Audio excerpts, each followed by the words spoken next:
할렐루야. 다시 여러분들을 뵙게 되어 감사합니다. 이 시간 예배드린 우리 모두에게 하나님의 기쁨과 평안과 자유함이 있기를 주님의 이름으로 기원합니다. 오늘이 종교개혁 주일이 아니라면 좀 선교에 대한 보고를 하고 싶었는데요. 그 보고는 다음 기회에 있을 때 이제 함께 은혜를 나누도록 하고요. 그래도 다녀왔으니 25초 영상 봉헌식만 딱 보고 말씀 은혜 나누도록 하겠습니다.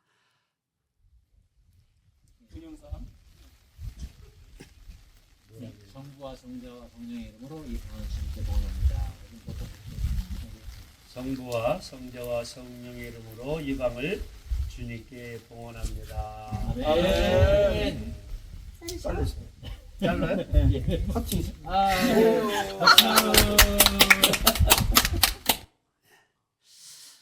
아름다운 그러한 이제 일들은 다음에 거 나누도록 하겠습니다. 오늘 이 시간에는 칭의의 복을 누리다라는 주제로 함께 말씀 좀 나누고자 합니다.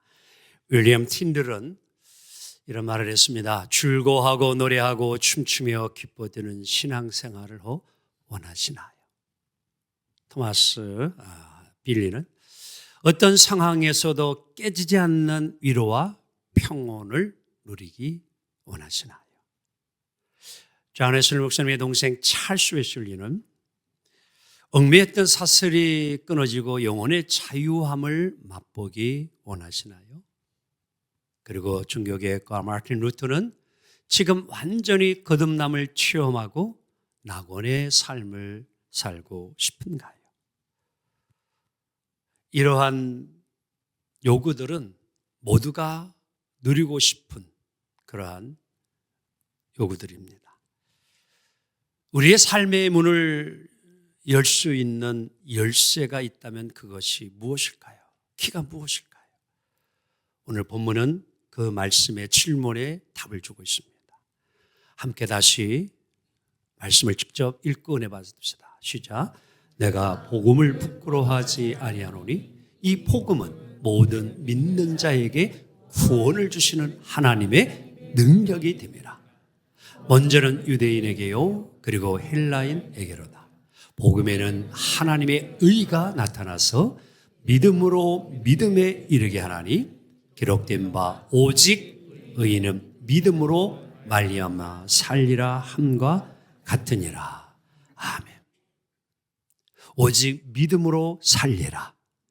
오늘 여러분과 저가 무엇으로 살아야 하느냐? 믿음으로 살아야 합니다. 종교 개혁이 일어난 이유는 당시 사제였던 마틴 루터는 엄격한 수도사 생활을 통해서 보다 더 하나님께 가까이 가고 하나님의 사랑받는 자가 되기를 원하였어요. 그래서 그는 모든 수도사의 규칙이나 삶에 정말 율법 하나님의 말씀을 어기지 아니하고 지키려고 부단히 나름대로 노력을 하고 애를 쓰고 행위를 가졌는데 마음에는 늘 오히려 불안감과 그리고 절망, 비참함이 더 그를 짓누르고 있었습니다. 오히려 하나님을 향한 원망이 생기기도 했어요. 그런데 그러한 고민과 갈등 속에 있을 때에 이 루터가 하나님의 말씀, 당시의 평민들은 성경책도 없었으며 오직 사제만이 주어지는 것이었어요. 그래서 이 하나님의 말씀을 읽는 가운데에 그가 깨달음을 얻게 돼요. 고민하고 있던 깨달음이 말씀을 통해서 그가 얻게 되어져요. 그래서 그는 이렇게 기록했습니다. 나는 비로소 하나님의 의인은 이른바 믿음으로 말미암아 하나님의 뭐로 얻어요? 선물로 얻어 악인들을 그로 말미암아 살게 하는 것임을 뭐했다? 이해하기 시작했다는 거예요. 내가 정말 믿음으로 살아갈 수 있는 힘은 하나님이 주시는 선물이다. 그렇게 내 노력으로 의지로 행함으로 얻어지는 것이 아니라 오직 믿음으로 얻게 된다는 것을 깨달았다 이런 얘기예요. 즉 칭의의 복음을 발견한 거예요. 의롭게 되어지는 참된 복된 소식, 그 깨달음을 알게 됐다 이런 얘기지. 루터는 이 칭의의 복음으로 당시의 어떤 영적 권위, 세상의 조롱거리가 되어졌던 그때에 이 깨달음을 가지고 칭의의 복음을 도전장을 모두에게 던진 것입니다. 그래서 죽음도 두려워하지 아니하고 카톨릭, 어마어마한 권력, 세력을 가진 그 카톨릭의 종교 개혁의 도전장을 내세우고 이 일을 이룬 거죠. 그 힘이 어디에 있느냐? 말씀을 깨달은 믿음의 힘이었어요. 오늘 이처럼 마틴 루터가 로마서 1장을 읽으면서 하나님의 의라는 것이 우리의 공로와 상관없는 오직 하나님의 선물이라고 이해한 그 순간부터 이 신칭이 믿음으로 어렵게 되어지는 종교개혁의 이제 주제가 된 것처럼 우리의 삶도 믿음으로 살아가기를 원합니다. 칭의의 복음은 여러분 낡은 유물이 아닙니다. 지난날 508년 전에 일어났던 하나님의 사건으로 끝난 것이 아닙니다. 이 말씀은 오늘 로마서 1장 16절 17절의 말씀은 오늘 이 시대를 살아가는 우리에게도 역사하시고 함께하시는 능력의 말씀임을 믿습니다. 그러기에 오늘 종교개혁을 기념하는 이 시간 우리는 다시 한번 칭의의 복음을 재발견하고 그리고 그 복음으로 살아감으로 여러분과 저도 기쁨, 평온, 자유함을 누리는 이 시대의 신앙인 크리스찬이 되기를 주의 이름으로 축원합니다. 오늘 우리가 사는 이 시대도요, 여러분 루터의 시대와 별반 다를 것이 없습니다. 어떤 의미에서 내 공로로 얼마든지 구원을 이룰 수 있다라는 자만심을 가지고 살아가기 때문입니다. 자아의 존중만을 외치면서 그리고 나는 죄인이다라는 생각 이런 것을 전혀 갖지 아니하고 내가 뭘 잘못했길래 회개해야 되고 구원을 받아야 되느냐라고 하는 이러한 문화가 너무너무 이제 팽배해져 가고 있는 것이 오늘 이 시대의 모습이라고 하는 것이죠. 그러니까 나는 굳이 내가 구원을 받을 필요가 있는가? 여러분 우리들이 복음을 전할 때에는 기독교인들이 불신자들에게 전하는 게 뭐니까 다른 거 없어요. 다 한번 따라하려 예수 믿고 구원받으세요. 이 말은 죄인된 당신이기 때문에 죄를 용서받고 구원받아야 합니다라는 내용이거든요. 근데 죄에 대한 이야기라면 모두가 다 좋아하나요? 싫어하나요? 싫어합니다. 받아들여야 하지 않는 거예요. 저는 친구 목사가 60이 되어서 일반 대학에 가서 이제 디자인 공부를 하면서 20대 어떻게 보게 되어지면 이건 아들, 딸도 아니고 손주격도 되는 그들과 함께 배움을 이렇게 같이 학교 생활을 하면서 느낀 게 충격이 뭐냐면은 과거 예전에는 그래도 성탄절이면은 믿지 않는 자들도 이날만큼은 어디 가고 교회 가고 그래서 성탄의 분위기를 알고 느끼고 했는데 요즘 대학문학과는 전혀 그런 게 아무런 상관이 없답니다. 무관심하다는 거예요. 종교심, 신앙심을 가지려는 것이 거의 찾아보기 어렵다는 겁니다. 질문조차도 하려고 하지 아니하는 이게 오늘 이 시대를 반영하고 있는 것 아닐까요? 그저 어떻게 하면은 많이 돈 벌어서 그리고 잘 먹고 잘 사는 쾌락주의 이것이 오히려 만연해 있지 아니하는가. 그러하기에 문화는 묘하게도 죄라는 오랜 문제에 굴복하면서 이 문제에 대답할 수단조차 생각하고 가지려 하지 않는 무관심 속에 많은 이들이 살아갑니다. 그저 오직 물질주의에 돈만 많이 벌어서 자, 행복하게 살면, 누리고 살면 된다. 자기 의에 빠져 살아가는 이러한 이들.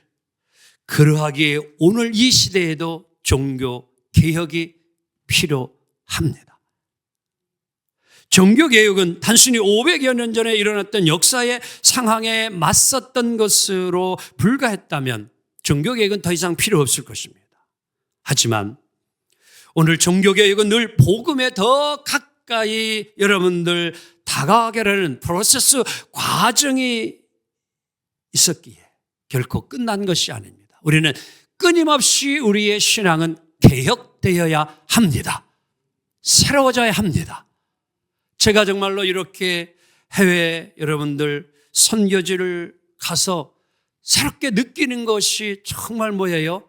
다시금 지난날의 그러한 신앙생활과 오늘의 현실을 바라보면서 지금에 처한 이 모든 것이 얼마나 은혜이고 얼마나 감사한지를 피부로 느끼고 경험하는 거예요. 일부 예배 드릴 때는요, 그 감격이 막 저를 붙잡아서 한 10분 동안 제가 울음 속에서 예배를 인도했어요.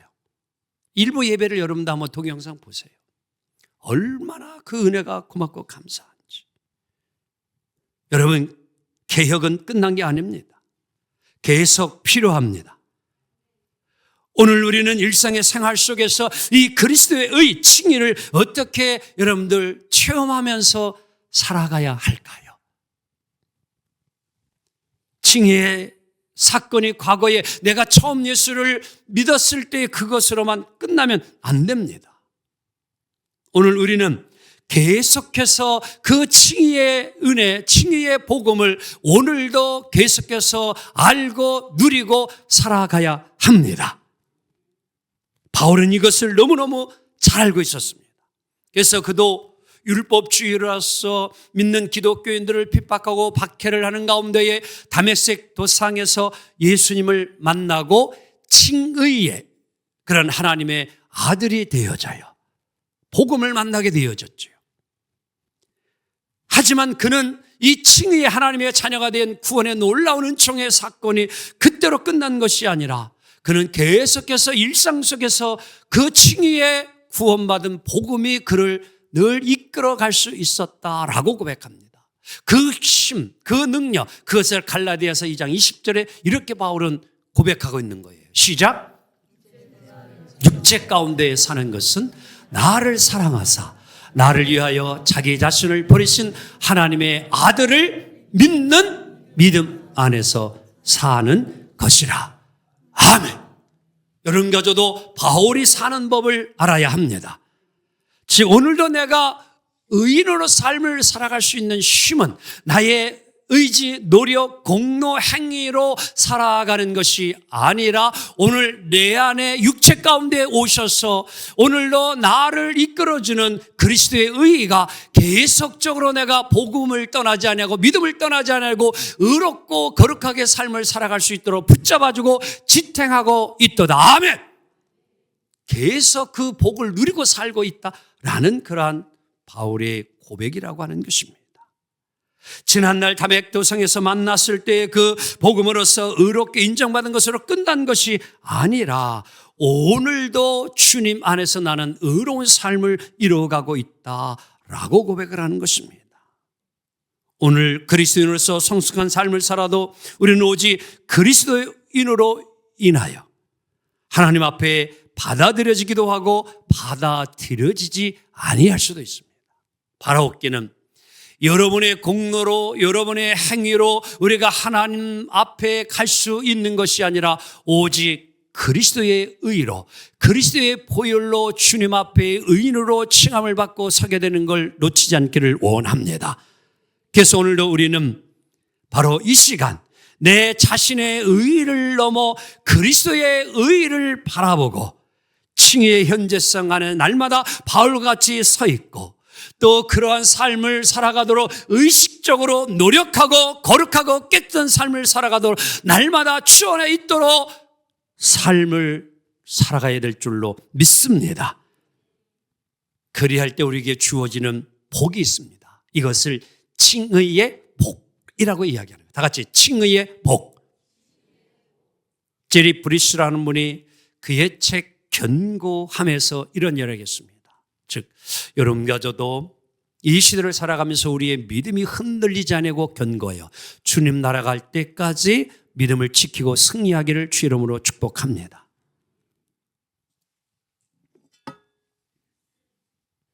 이것이 무엇일까요? What's this? 이게 뭐예요? 알기는 아는데 정확하게 명칭이 무엇인지를 잘 모르고 사용도 합니다. 책이 있는 가정들은 책장이 우리나라에게는 지금 살기 좋은 대한민국이라 다 그곳에 책들을 꽂아 놓았지만 그 이전에는 책장이 없던 시절에는 이 책꽂이 북엔드라 이렇게 이야기합니다. 다 같이 북엔드. 이거는 뭐 할 때 쓰는 거예요? 책들이 쓰러지고 넘어지지 아니하도록 좌우에 두어서 견고하게 받쳐줄 수 있는 것이 북엔드라 이렇게 이야기를 합니다. 바로 이처럼 우리 하나님께서 우리의 인생의 책꽂이에 두 개의 든든한 북엔드를 주셨다는 거예요.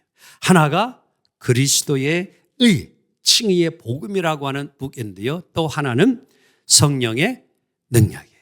그러니까 오늘 여러분들 영적인 우리가 살면서 살아가는 영적인 일상적인 일들이 여러분들 절대로 쓰러지고 넘어지지 않고 헛되지 아니하도록 하나님께서 의와 성령의 능력으로 우리를 뭐 해주신다? 지켜주신다. 할렐루야. 바로 그 이야기예요. 그 중에 오늘 중요한 것이 칭의의 복음, 그리스도의 의라는 거예요. 오늘 여러분과 저가 이 세상을 영적으로나 일상적으로 늘 승리하며 살아갈 수 있는 것이 뭐냐? 믿음이라는 것이에요. 그리스도 주시는 의, 그 안에서 살아가야 된다라고 하는 것입니다. 이 버팀목이 있을 때에 제대로 유지되고 안전하게 지켜갈 수 있다. 그러면 오늘 이러한 칭의가 오늘 우리 가운데 삶 속에서 체험되고 경험되어질 때에 이 복이 우리에게 이루어지는데 이 작가는 오늘 세 가지로 예수님을 만났던 사람들을 비유하면서 설명해 주고 있습니다. 첫째가 바로 죄가 많던 여인이 예수님을 만났던 것을 소개하는 바로 마리아라는 여인의 그러한 이야기입니다. 이 여인이 시몬이라는 바리새인의 집에 초대받아 하셨을 때에 잔치가 있었죠. 그때의 주인이었던 이 한 여인이 자기의 값비싼 이제 나드 향을 예수님의 발 앞에 부어 드립니다. 많은 주변에 비난이 있었지만도 그가 이렇게까지 값비싼 향유를 예수님 앞에 부어드린 이유는 다른 데 있지 아니하여 그것은 자신의 죄가 예수님을 통하여서 용서하던 것을 확신했기 때문입니다. 즉 자기 죄와 자기의 무가치함을 정말 깨달은 그 깨달음의 은혜가 이 여인에게는 있었어요. 그리고 그 죄가 얼마나 크든지 그런 예수님으로부터 죄를 용서받았다고 하는 확신이 그에게는 왔습니다. 그리고 그 깨달음, 은혜에 여러분들 보답으로 바로 향유를 부어드리는 나의 죄를 용서해주고 구원해 주신 주님의 사랑, 그 은혜에 감사를 표현한 것이 바로 향유를 드린 사건입니다. 오늘 여러분과 저도 정말 이 시간 이곳에 예배를 드리며 또 우리가 주님 앞에 드리는 헌금 모든 것들은 내게 주신 은혜의 보답임을 믿습니다. 나 같은 죄인을 살려주신 그 그리스도의 피 흘림의 그 의가 오늘 여러분과 저를 의인이 되게 하심을 믿습니다. 이 복을 우리는 누려야 합니다. 또 한 가지 한 인물은 여러분 이사야에 나오는 선지자, 하나님의 거룩하심을 체험했던 이사야 선지자의 고백이지요. 한 번에 이사야 선지자가 거룩하신 하나님의 보좌 앞에 서게 됩니다. 거룩하신 하나님을 보는 순간 이사야는요, 야, 화로다 망하였도다. 나는 죽었다. 이렇게 고백을 해요. 이제 나 끝났다.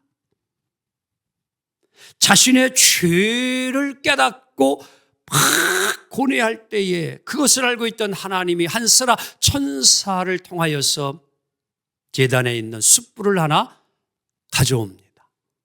그리고 자기가 주님을 고백했던 이사야 선지자 입술에 가져다 대고서는 하나님이 이렇게 명합니다. 함께 읽어볼까요? 시작. 보라, 이것이 내 입에 닿았으니 내 악이 제하여졌고 내 죄가 사하여졌느니라. 아멘. 오늘 여러분과 저가 죄인인데 이 죄가 보혈의 능력으로 사함받은 것을 확신합니까? 내 죄가 사함을 얻었느니라. 이사야 선지자는 너무 감격스럽습니다. 이러한 죄에 대한 깊은 자각, 하나님의 은혜로 용서된 확신을 갖게 되어질 때에 하나님 그때에 이렇게 이야기했죠. 야, 이사야야, 이 땅의 어둠 속에 죄악가 있는 많이 있는데 누가 그들에게 갈 것인가? 내가 누구를 보내며 누가 우리를 위하여 갈 것인가? 하나님 이럴 때에 여러분, 이 용서함을 확신을 받았던 이사야가 이렇게 고백해요. 시작. 내가 여기 있나이다. 나를 보내소서. 아멘. 다 같이 나를 보내소서. 30여 년 전 스리랑카에 보냄을 받아 지금까지 선교하고 계신 정은범 선교사님, 오경은 선교사님. 셋째 날 힐링팜 로고스에서 이른 아침 성경 통독의 시간 베드로 전후서를 함께 통독을 하고 각자 감동을 받아 느꼈던 그런 이제 이야기를 함께 나누며 기도하는 시간을 가질 때에 우리 사모되는 오 선교사님이 그 말씀 가운데에 그런 고백을 해요. 이방인 나그네로 이제 이 땅에 와서 그동안 정말 그들에게 겪었던 많은 아픔, 고통들, 그렇지만 그것을 잘 이겨내게 하시고 또 지금도 이기며 나아가고 앞으로도 이제 그 일을 이루어가는 그러한 지난 날을 회상하며 눈물을 글썽이며 고백하더라고요. 누가 갈까? 이 낯선 땅. 그러한 것을 함께 나누며 은혜를 받고 또 복음의 현장을 찾아가면서 아시아 최초 감리교회 1816년에 세워진 그곳에 가서 그곳에 복음을 전하진 스토리를 잠깐 듣는 가운데에 영국에서 이제 선교사를 파송하려고 다 이제 모아놓고 있는데 그 땅에 누가 갈 사람이 있는가 손을 들으라 그러니까 하나도 안 들더래. 몇십 명이 있는데 하나도 안 들더라는 거예요. 그때는 오늘같이 교통이 좋은 시대가 아니라 배를 타고 6개월을 가야 도착하는 땅. 그게 스리랑카예요. 영국에서요. 근데 그 가운데에 이제 모든 것 다 은퇴하고 지금의 67세, 그 당시 67세면 오늘의 한 85세 이상 되신 분이래요. 정말 가서 뭔 일을 하기가 쉽지 않은 나이인데도 그분이 손을 번쩍 들더니만 내가 여기 있사오니 내가 가겠나이다. 이렇게 고백을 하더라고요. 그랬더니 나머지 몇 사람 신학생들이 이제 5명이 또 손을 들고 함께 6명이 떠났다는 거예요. 그래서 오게 되어졌는데 참 안타깝게 제일 먼저 나이 들었던 그분이 그만 오는 중간에 배에서 죽음을 맞이하는 거예요. 거기서 순교를 하신 거예요. 나머지 이제 5명은 또 결혼하고 왔지만도 2, 3살짜리 왔는데 그 무덤 위에 섰어요. 그 자리에. 와가지고 1-2달도 안 돼가지고 아이들이 죽어가는 거예요. 동서남북으로 흩어져서 지역을 다 나눠놓고 복음을 전하는데 뭐 어떤 분은 8개월 만에 또 주님의 부름을 받기도 하고. 여러분, 왜 이런 일을 할 수 있을까요? 복음의 능력이에요. 그러한 여러분 일들이 오늘의 스리랑카의 복음이 이어지고 오늘까지 역사된 줄 믿습니다. 자기가 주인인 것을 깨닫고 정말 하나님 앞에 그 사랑, 헌신을 쏟아붓는 그들. 사도 바울도 마찬가지였죠. 바로 다메섹으로 가는 도중에 자기가 핍박하는 예수를 바울은 만나게 되었죠. 그때까지는 자기의 의가 전부인 줄 알았습니다. 바리새인 중에 바리새인이요, 율법 학자 중에 학자였습니다. 자기 의로움에 빠졌어요. 근데 그가 예수님을 만나간 이후에는 그가 빌보 3장 7절 이하에 고백하기를 나는 이제 모든 것을 잃어버리고 모든 것을 배설물로 여겼노라. 이 말은 아무 쓸데없는 것으로 취급했다라는 것이 아니라 내가 알고 있는 지식, 학문, 경험, 법, 이거 말씀, 이것이 아니라 뭐예요? 오직 구원은 하나님의 의로 믿음으로 이루어지느니라. 그걸 깨달은 거예요. 그래서 복음에 여러분 이제 전도도 수단도 방법도 자신의 모든 것을 내세우지 않고 오직 믿음으로 복음을 앞세워서 1차, 2차, 3차 선교 전도 여행을 하면서 지금까지 그 누구도 이루지 못한 놀라운 복음의 하나님의 나라를 건설하고 이룬 바울이 된 줄 믿습니다. 마지막 그는 로마에서 자신의 목이 단두대에 올려지고 잘려지는 그 순간까지 바울은 이 삶을 이루었습니다. 산지물이 되었습니다. 사랑하는 성도 여러분, 우리도 이처럼 살아가야 합니다. 내가 먼저 여러분 주인임을 분명히 깨닫기를 원합니다. 오직 내가 구원받는 것은 나의 의와 노력이나 행위가 아니라 오직 복음입니다. 예수를 믿는 믿음, 그것이 우리를 구원함을 믿습니다. 우리에게 주신 이 큰 선물 마음속에 늘 간직하고 우러나는 감사와 행동으로 오늘을 살아가기를 원합니다. 지난날 주님을 처음 만났을 때 그 감사와 감격으로 끝난 것이 아니라 오늘도 우리는 계속 우리의 이러한 하나님이 주신 구원의 의, 이 축복을 함께 지켜가며 누리며 나누며 살아가기를 원합니다. 칭의의 복음이 말씀에 대한 순종이나 행함을 배워도 좋은 것으로 이해하면 안 됩니다. 오늘도 우리는 매일매일 거룩함의 삶으로 살아가야 합니다. 오늘 하루가 칭의의 삶이 되어야 합니다. 지난날 과거의 사건으로 끝나면 절대 안 되고요. 매일매일의 삶이 오늘도 의인의 삶으로 이루어져가는, 그래서 그 삶이 복이 되어지고 누릴 수 있는 우리 모두가 되어지기를 주님의 이름으로 축복합니다. 기도합니다. 주님 감사합니다.